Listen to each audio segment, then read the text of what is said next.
नमस्कार लर्नर्स, मैं डॉक्टर रुचि पांडे उत्तराखंड मुक्त विश्वविद्यालय के रसायन विज्ञान विभाग से आज आपके लिए बीएससी फर्स्ट सेमेस्टर के स्टूडेंट जो CHEL 100 कोर्स को अप्लाई कर रखा है जिन्होंने, उनके लिए रिजोल्यूशन ऑफ एनासोमर्स बाय बायोकेमिकल और एंजाइमेटिक मेथड को लेके आई हूँ। इससे पहले हमने और अदर मेथड बताए हैं जिसके थ्रू हम क्या कर सकते हैं, एनासोमर्स को रिजोल्यूट कर सकते हैं, यानी कि सेपरेट कर सकते हैं। रिजोल्यूशन का मतलब क्या था, मैंने आपको बताया था। रिजोल्यूशन का मतलब टू सेपरेट द एनासोमर्स, और एनासोमर्स क्या होता है, द मिक्स डी और एल फॉर्म का जो मिक्सचर होता है उसे हम क्या कहते हैं, एनासोमर्स कहते हैं। So these enantiomers should be separated out with the help of any specific method, that process is known as the resolution. उन प्रोसेस को हम कौन सी प्रोसेस कहते हैं, रिजोल्यूशन। तो आज जो हम एक्सप्रेस कर रहे हैं, एक्सप्लेन कर रहे हैं, वो है biochemical enzymatic method, biochemical method या एंजाइमेटिक मेथड। एक्चुअल में इसका एंजाइमेटिक मेथड इसलिए कहते हैं क्योंकि इसका एंजाइम रिएक्शन को सेपरेट करने के लिए हेल्पफुल होता है, या एनासोमर्स को सेपरेट करने के लिए क्या होता है, रिस्पॉन्सिव होता है, और वो बायोकेमिकल कैटलिस्ट होता है। इसलिए हम इस मेथड को क्या कहते हैं, बायोकेमिकल मेथड भी कहा जाता है। क्या होता है, देखिए, enzymes are also being used to separation of enantiomers from the racemic mixture. Racemic mixture से डीआरएल फॉर्म को सेपरेट करने के लिए हमें क्या जरूरत पड़ती है, एंजाइम की आवश्यकता होती है।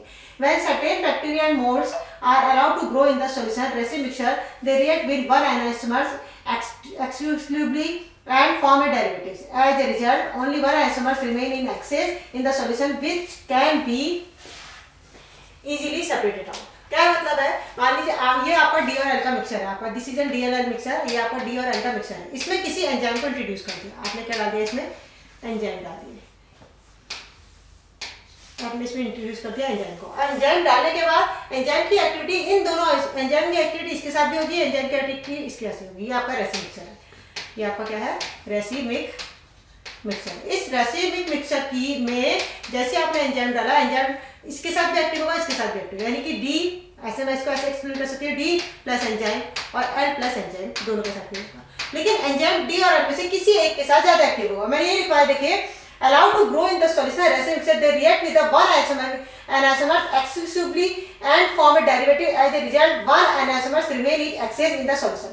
इन दोनों एनाइसोमर्स में से एक आइसोमर्स एक्सेस में रहेगा और दूसरी की वैल्यू क्या होगी, इसके कंपैरिजन में कम होगी, यानी कि एक के साथ एक्टिविटी ज्यादा होगी और दूसरे के साथ एक्टिविटी क्या होगी, कम होगी। ठीक, अब हम इसको ऐसे एक्सप्लेन कर सकते हैं example, separation of a resin mixture of acetyl phenyl aniline by reacting it with the para-toluidine catalyzed by an enzyme is called the prepane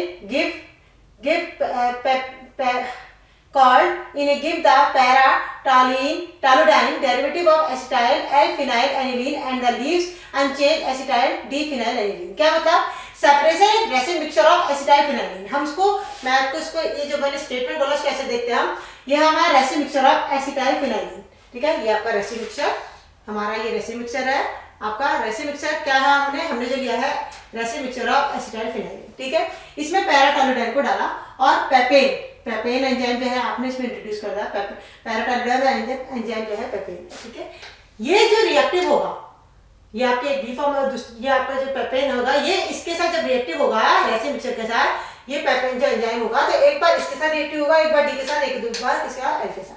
तो इसमें से एक फॉर्म तो एक्टिव हो जाएगी और दूसरी फॉर्म क्या होगी, लेस एक्टिव होगी, या उसके कंपैरिजन में कम होगी। कैसे मतलब, देखिए, पैराटोलुडाइन में इसकी रिएक्शन कराई तो देखा, paratoluidine derivative of N acetyl phenylene, paratoluidine का जो मिक्सचर होगा एन एसिटाइल फिनाइलिन बनेगा, और डी एसिटाइल फिनाइलिन। तो हमारा एक्टिवेट कौन हुआ, paratoluidine derivative of acetyl phenyl, para के साथ पैराटोलुडाइन एसिटाइल फिनाइल के साथ ज्यादा एक्टिव हुआ in compare to D acetyl phenyl. ठीक, तो अब इस तरह से इन दोनों को क्या कर लेंगे, इस तरह से जो एक फॉर्म आई है उसको अलग कर लिया, दूसरी फॉर्म को अलग कर लिया, और इस तरह इस प्रोसेस को हम क्या करेंगे, आपका एनासोमर्स को सेपरेट करना, यानी कि रिजोल्यूशन की प्रोसेस करेंगे। ये थे आपके कई प्रोसेस जो रिजोल्यूशन करने के अंदर आती है आपकी। आज उसके बाद आपका ये रिजोल्यूशन वाला टॉपिक आपका आज कंप्लीट हुआ। उसके बाद आज हम स्टार्ट करेंगे कुछ basic concept of the stereochemistry, जिसमें हमारा टॉपिक है इन्वर्जन एंड रिटेंशन। एक टॉपिक हम बार बार एनासोमर्स वाले चैप्टर में, यानी कि स्टीरियोकेमिस्ट्री में यूज करते हैं, इन्वर्जन। इन्वर्जन का मतलब इन्वर्ट हो जाना, पलट जाना, उल्टा हो जाना, चेंज हो जाना। ठीक है, जिसमें सबसे मेन एग्जांपल है वाल्डन इन्वर्जन। शॉर्ट नोट से कहता है वाल्डन इन्वर्जन। क्वेश्चन उठता है कि इन्वर्जन होता क्या है। इन्वर्जन क्या है, देखिए, in a substitution reaction when a group of atom attach to, basically किसमें कहा, इन ए सब्स्टिट्यूशन रिएक्शन, जो सब्स्टिट्यूशन रिएक्शन होती है जिसमें एक मॉलिक्यूल दूसरे का रिएक्ट होता है और सब्स्टिट्यूट हो जाता है। सब्स्टिट्यूट मतलब एक मॉलिक्यूल दूसरे को रिप्लेस कर देता है। जैसे आपने रिएक्शन करनी तो NaCl, Cl वाटर के साथ रिएक्शन करके NaOH बना देता है, तो that is a substitution reaction.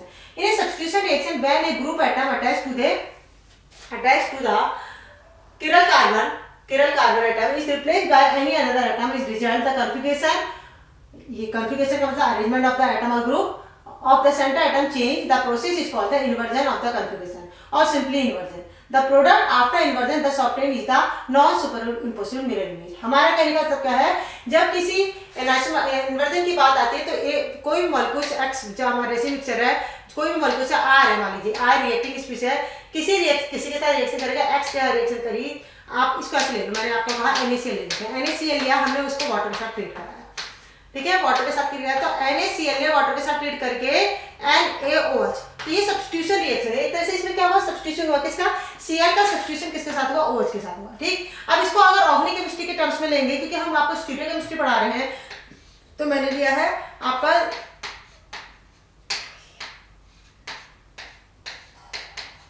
ठीक है, ये हमने लिया टर्शियरी एल्कोहल, इसको हम ट्रीट कर रहे हैं वाटर के साथ, वाटर के साथ ट्रीट कर रहे हैं. तो वाटर के साथ ट्रीट करने पर हम देखते हैं, ऑब्जर्व करते हैं, ये से CH3 और OH और CH3, हालांकि CH3 इसमें क्या हुआ, H और Cl एलिमिनेट हो गया, यहाँ पर आके OH हो गया, लेकिन हमने देखा प्रोडक्ट में OH बैक साइड को जुड़ा हुआ था. रिएक्टेंट में हमने राइट हैंड साइड को देखा और प्रोडक्ट में हमने देखा लेफ्ट हैंड साइड को था. तो क्या हुआ, इससे हमने सिर्फ इतना ऑब्जर्व करा कि रिएक्ट प्रोडक्ट तो सेम बना है, प्रोडक्ट में कोई वेरिएशन नहीं आएगा, लेकिन उसकी पोजीशन था, मैंने लिखवा दिया स्पेक्ट्रल अरेंजमेंट ऑफ एटम और group in the centre atom. Spectral arrangement, उसका अरेंजमेंट क्या हो गया, इन्वर्ट हो गया, बदल गया, पलट गया. तो इसे इन्वर्जन या सिंपली इन्वर्जन या वॉल्डन इन्वर्जन, साइंटिस्ट वॉल्डन ने एक्सप्लेन किया था फर्स्ट टाइम, तो उसे वॉल्डन इन्वर्जन के नाम से जानते हैं. इन्वर्जन दस operate non super imposing image, inversion होने के कारण ये इसकी इमेज क्या होती है, नॉन सुपर इम्पोजिंग. आपको देख सकते हैं रिएक्टेंट में Cl या फंक्शनल जो भी था आपका रिप्लेसेबल मॉलिक्यूल था, वो इस तरफ को था, और आपको इसको प्रोडक्ट में OH उसके बैक साइड था, अपोजिट साइड था. अब इसके ऊपर ओवरलैप करेंगे तो OH इसके OH CH3 के ऊपर ओवरलैप हो रहा है, यानी कि ओवरलैप नहीं हो पा रहा. तो जब इमेज ओवरलैप नहीं हो पाती, उस इमेज को हम कौन सी इमेज कहते हैं, non super imposable mirror image के नाम से जानते हैं. The image of the original molecule that phenomenon is first observed by the scientist Walden. मैंने आपको बोला, पहले मैंने आपको ये बोल दिया वर्ड कि ये फर्स्ट टाइम ऑब्जर्व करा था साइंटिस्ट वॉल्डन है, so that inversion is also known as the, therefore this inversion is known as the Walden inversion. इस इन्वर्जन को हम किस नाम से जानते हैं, वॉल्डन इन्वर्जन के नाम से जानते हैं. For example, replacement of the chlorine atom of the chlorosuccinic acid by hydroxyl ion to give the malic acid which is the inverted configuration. हमने क्या रहा, इसके लिए एग्जांपल लिया है, देखिए क्लोरोसक्सिनिक एसिड, सक्सिनिक एसिड और मैलिक एसिड दोनों एक ही चीज होती हैं, पर डिफरेंस उसके स्ट्रक्चर के आइसोमर्स का होता है, उसकी पोजीशन का होता है, फंक्शनल ग्रुप की पोजीशन हमारी इसके स्ट्रक्चर को डिफाइन करती है आपकी. ठीक है, अब देखिए यहाँ पर क्लोरोसक्सिनिक एसिड, ये आपका COH H और ये होगा Cl.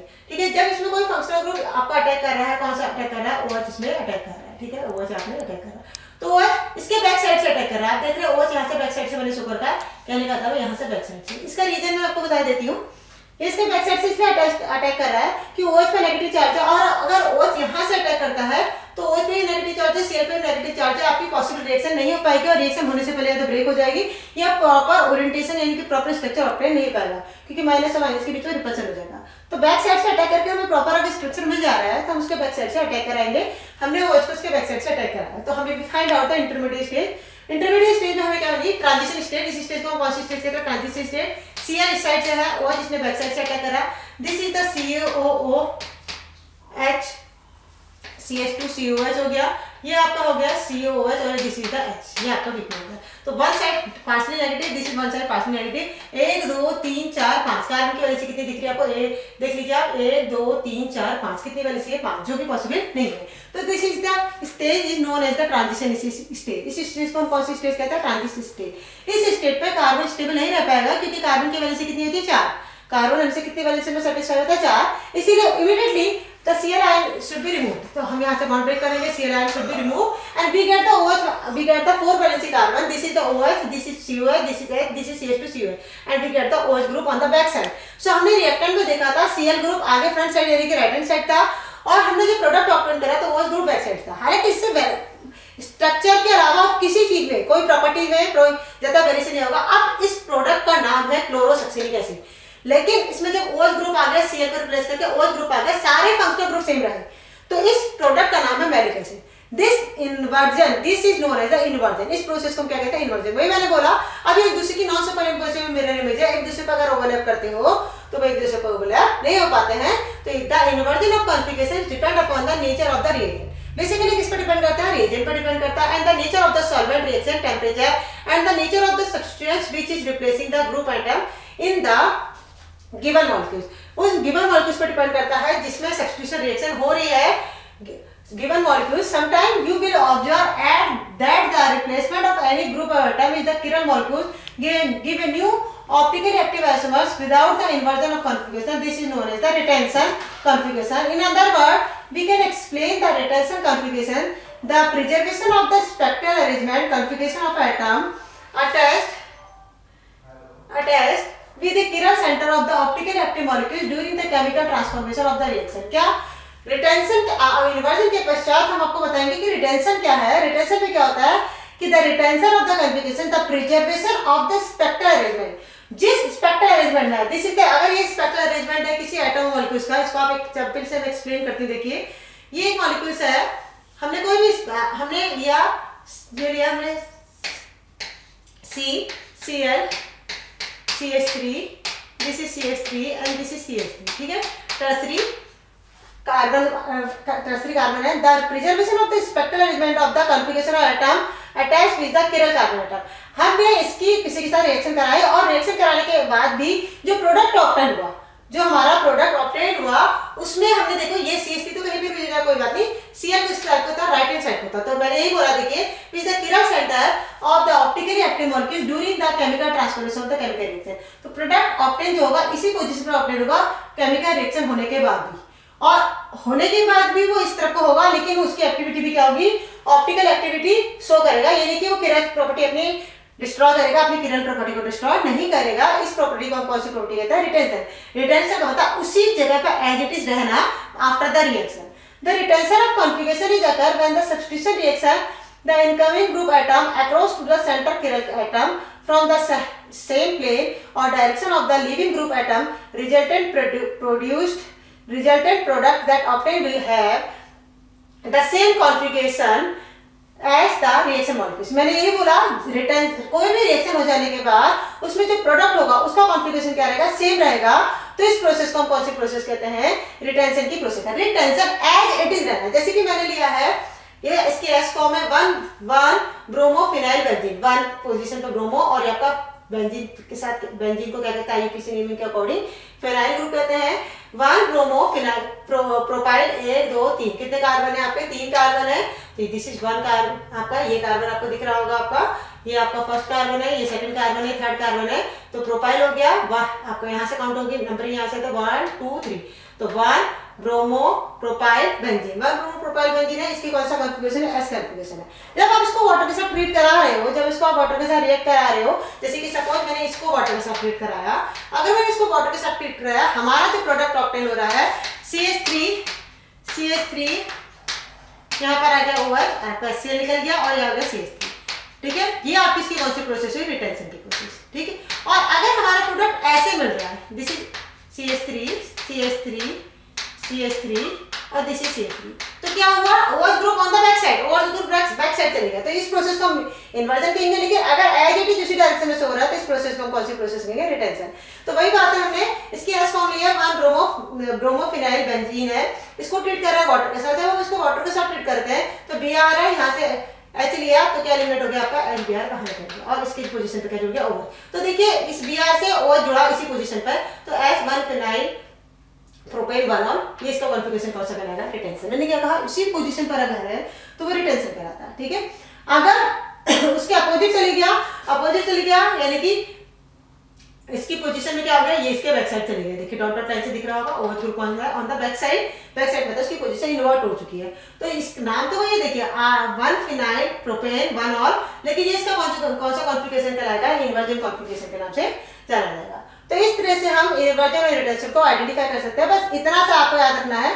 कभी किसी क्वेश्चन में आया कि check out the what is the short notes on the inversion and retention, तो आप इन्वर्जन का मतलब उसके मॉलिक्यूल्स की पोजीशन अपोजिट करके, जब आप एग्जांपल लिखते हैं ना, आप लोग एग्जाम्पल गलत कर देते हैं। आप थ्योरी एक बार लिख दोगे लेकिन एग्जाम्पल में ही आपके मार्क्स कट जाते हैं। तो आप ये ध्यान रखिएगा कि कि अगर आप कोई भी एग्जाम्पल लेंगे, जैसे मैंने एग्जाम्पल लिया एज इट इज लिख कर दिखा, तो मैं आप यहाँ पर मैंने प्रॉपर क्लियर कर दिया कि Cl यहाँ पर ही जुड़ा है इसी पोजीशन पे। अगर राइट हैंड साइड को लेके चला, मैं आपसे ये नहीं कहती कि 3D स्ट्रक्चर बनाइए, लेकिन आपने राइट हैंड साइड को लिखा तो इसकी OH group right hand side को दिखाया, तो इसका ये कौन सी कॉन्फ़िगरेशन कहलाएगा, रिटेंशन कहलाएगा, ठीक है, रिटेंशन कहलाएगा। और अगर उसके अपोजिट साइड हो गया तो इसका कौन सा क्वेश्चन कहलाएगी, इन्वर्जन। इसी चीज को मैंने ये एग्जांपल मैंने बेंजीन वाले रिंग में दिया है। देखिए आपका Br की पोजीशन अटैक हुई है तो OH यहाँ पर जुड़ा है, तो इसकी कोई एज इट इज Br हटा वहां पर OH जुड़ गया, तो इसका कौन सा कॉन्फ़िगरेशन होगा, रिटेंशन कॉन्फ़िगरेशन होगा। अगर उसके अपोजिट यानी कि उसकी पोजीशन ऐसे पलट गई है, जैसे कि मैंने दिखाई पलट गई है, तो दिख रहा होगा आपको ये डॉट ऐसे शो कर रखा है, डॉट एक्सिस के इसकी पोजीशन इन्वर्ट हो चुकी है, तो इसका कौन सा कॉन्फ़िगरेशन है, आपका इन्वर्जन कॉन्फ़िगरेशन है।